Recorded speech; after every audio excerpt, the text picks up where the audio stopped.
আমি আসলে পড়ি কিন্তু আমার কাছে ওই মন্ত্রটা নেই, ওই জাদুটা নেই। এই বার্থডে সেলিব্রেশনের জন্য অনেকগুলো কেকও রেখেছে। আমি স্পেশালি কিছুই করছি না, আমি ভাতও খাচ্ছি, আইসক্রিমও খাচ্ছি, ঘুমাতেও যেতে পারি না রুটিন করে, ঠিকঠাক মতো জাগতেও পারি না, ঘুমের শিডিউল আপ ডাউন হয়ে যায়। তো ওদের সাথে মিলে আমার চলতে হয়, ওদের পেছনে পেছনে দৌড়াতে দৌড়াতে আমি আসলে ফিটনেসটা আসলে ব্যাক পাচ্ছি। যে সুন্দর সুন্দর কাজ এবং সুন্দর সুন্দর ক্যারেক্টার আপনাদেরকে আসলে উপহার দেয়া, আমার মনে হয় যে সবাই একটু উইশ করলো, হ্যাপি বার্থডে বললো, ওই ব্যাপারটাই আমার কাছে অনেক বড় গিফট।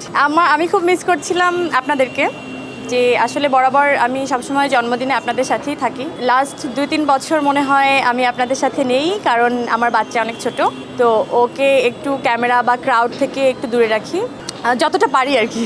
এবার যেটা হয়েছে যে আমি আমার বন্ধুদেরকে নিয়ে একটু দেশের বাইরে গেলাম, সবাই একটু নিজেদের মতো করে টাইম কাটালাম। তারপর মনে হলো যে না, সবাই যেভাবে উইশ করছে আমাকে, তো মনে হলো যে সবাইকে নিয়ে একটু খানাপিনা করা যায়।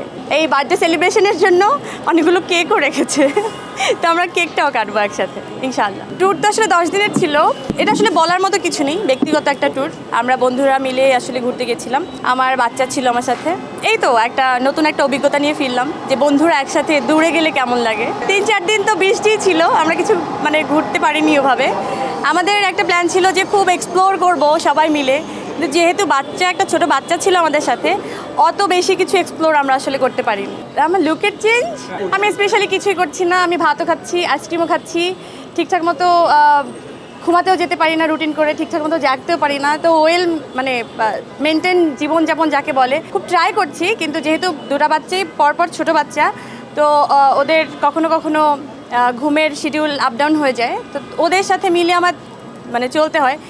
বেসিক্যালি ওদের পেছনে পেছনে দৌড়াতে দৌড়াতে আমি আসলে ফিটনেসটা আসলে ব্যাক পাচ্ছি। মেবি ধামাকা তো আসলে বলতে পারি না, কোনটা ধামাকা হিসেবে আপনারা রিসিভ করবেন, আসলে কোনটা করবেন না। কিন্তু আমার সবসময় টার্গেট থাকে যে আপনারা গত কয়েক বছর ধরে দেখে এসেছেন যে সুন্দর সুন্দর কাজ এবং সুন্দর সুন্দর ক্যারেক্টার আপনাদেরকে আসলে উপহার দেয়া, আমার ঝুলিতেও নেয়া। তো সেটা আমি ট্রাই করে যাচ্ছি ইনশাল্লাহ। আজকে যেটা নিয়ে আমরা আছি সেই বিষয়ে আসলে ফোকাস দিই। আমরা যখন কাজ নিয়ে কথা বলবো সামনে, আমি যখন মালয়েশিয়াতে, তখন দেখলাম সবাই আমার ইনবক্সে সবাই নিউজ পাঠাচ্ছেন যে কি ডোডোর গল্প রিলিজ হচ্ছে। তো এটা আমার জন্য খুবই এক্সাইটিং একটা ব্যাপার, যে আপনারা সবাই এই বিষয়টা নিয়ে অনেক এক্সাইটমেন্টটা দেখাচ্ছেন।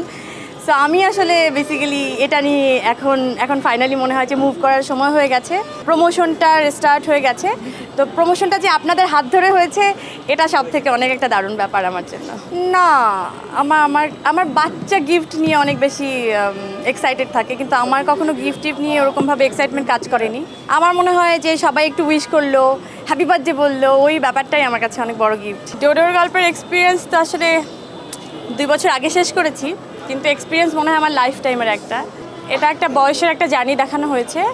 একদম টিনেজ বয়স থেকে আমি মনে হয় 50 বছরের উপরেও যেই লুকটা হয়, সেরকম একটা লুক আমি দিয়েছি।